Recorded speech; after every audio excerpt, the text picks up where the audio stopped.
जब रतन टाटा साहब ने फोर्ड कंपनी को सिखाया था ऐसा सबक कि सारे हिंदुस्तान का सर गर्व से ऊंचा हो गया। रतन टाटा, वो नाम, वो व्यक्ति जो सही मायनों में भारत का असल रत्न रहा, अब वो हमारे बीच नहीं है। 86 साल की उम्र में जब उनका निधन हुआ तो सारे देश ने नम आंखों से उन्हें श्रद्धांजलि दी। सारा देश उनके सम्मान में सर झुकाए खड़ा है और कह रहा है कि रतन टाटा साहब जैसा कोई नहीं, रतन टाटा जैसा कोई नहीं। रतन टाटा एक परोपकारी व्यक्ति थे जिन्होंने मानवता की भावना के साथ कारोबार किया, और यही वजह है कि एक ऐसा वक्त जब देश में विचारधाराएं बटी हुई हैं, एक ऐसा वक्त जब बिजनेसमैन को लोग शक की नज़र से देखते हैं, लूटमार करने वाला समझते हैं, तब टाटा साहब को लेकर हर किसी के दिल में सम्मान है। The man with zero haters. लेकिन आज किस्सा हम आपको सुनाएंगे फोर्ड कंपनी के चेयरमैन ने जब रतन टाटा का अपमान किया था और टाटा का बदला। दरअसल 90 के दशक में टाटा साहब ने एक गाड़ी लॉन्च की थी, इंडिगो, और तब कंपनी की सेल जो है वो उम्मीदों के अनुरूप नहीं हो पाई थी।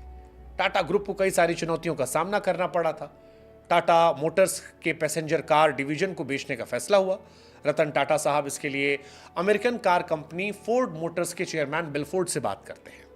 बातचीत के दौरान बिल फोर्ड ने उनका मजाक उड़ाया और कहा कि जब तुम कुछ जानते नहीं हो तो आखिर तुमने पैसेंजर कार डिवीजन शुरू क्यों की? अगर मैं ये सौदा करता हूं तो ये तुम्हारे ऊपर बहुत बड़ा एहसान होगा। रतन टाटा साहब को जब ये बातें फोर्ड कंपनी के मालिक ने कही तो इन शब्दों से वो बहुत आहत हो गए थे, हालांकि इसे जाहिर नहीं किया। इसके बाद पैसेंजर कार डिवीजन को बेचने का फैसला टाल दिया, और फिर जो कुछ किया वो किसी फिल्मी कहानी से कम नहीं है। केवल 9 साल में रतन टाटा ने ऐसा बदला लिया जो आज भी बिजनेस की दुनिया में एक बड़े मिसाल के तौर पर दिया जाता है।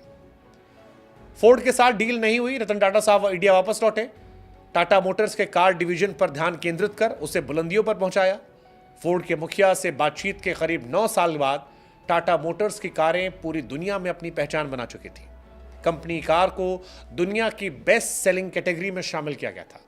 वहीं दूसरी तरफ फोर्ड कंपनी की हालत दिन प्रतिदिन बिगड़ती जा रही थी।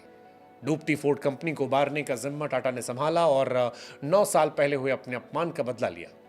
दरअसल फोर्ड चुनौतियों से जूझ रहा था। उसे उबारने के लिए उसके लोकप्रिय ब्रांड जगुआर और लैंड रोवर को खरीदने का ऑफर टाटा साहब को मिला। लेकिन टाटा साहब ने इस बार अमेरिका जाने का फैसला नहीं किया, बल्कि फोर्ड कंपनी के उस चेयरमैन को जिसने मजाक उड़ाया था कि तुम इंडियंस बिना जाने धंधा शुरू करे थे, उसे इंडिया बुलाया और फिर यहां पर डील की बात हुई। फोर्ड चेयरमैन के सुर बदले, टाटा की तारीफ की। अपने अपमान का बदला लेने के लिए टाटा साहब ने बिना कुछ कहे ऐसी स्थिति पैदा की जिसके बाद फोर्ड चेयरमैन को अपना सुर बदलना पड़ा। मुंबई में रतन टाटा के ऑफर को स्वीकार करते हुए फोर्ड चेयरमैन बिल फोर्ड ने वही बातें अपने लिए कही जो कभी रतन टाटा साहब का अपमान करते हुए कही थी। उस दौरान रतन टाटा को धन्यवाद करते हुए कहा, आप जगुआर और लैंड रोवर सीरीज को खरीद कर हम पर बड़ा एहसान कर रहे हैं। That was Ratan Tata. कहते हैं ना कि मेहनत इतनी खामोशी से करो कि सफलता शोर मचा दे। रतन टाटा साहब ने वही किया। कुछ भी नहीं कहा, लेकिन ऐसा सबक सिखाया कि भारत का मान पूरी दुनिया में उठ गया। टाटा साहब कई सारे एक्सपेरिमेंट किए जाने आते थे। रतन टाटा साहब ने भारत में पहली बार पूर्ण रूप से बनी कार का उत्पादन भी शुरू किया था। इंडिका इसका नाम था। इसी को लेकर विवाद शुरू हुआ था। भारत में 100% बनी इस कार को पहली बार 1998 में ऑटो एक्सपो और जिनेवा इंटरनेशनल मोटर शो में डाला गया था, और पहली देसी कार थी जो पेट्रोल डीजल दोनों इंजनों में थी। इसी की शुरुआत हुई थी और इसी को लेकर फोर्ड ने मजाक उड़ाया था। बाद में लैंड रोवर जगुआर को लिया। रतन टाटा के नाम पर दुनिया की सबसे सस्ती कार टाटा नैनो बनाने की भी उपलब्धि है। टाटा साहब कमाल के व्यक्ति थे। इसी वजह से जब आज वो नहीं है तो हर कोई उन्हें याद कर रहा है, उन्हें सम्मान कर रहा है, गम होकर नम आंखों से उन्हें विदाई दे रहा है। ईश्वर टाटा साहब को अपने चरणों में स्थान दें। हमारी तरफ से उन्हें भावभीनी श्रद्धांजलि।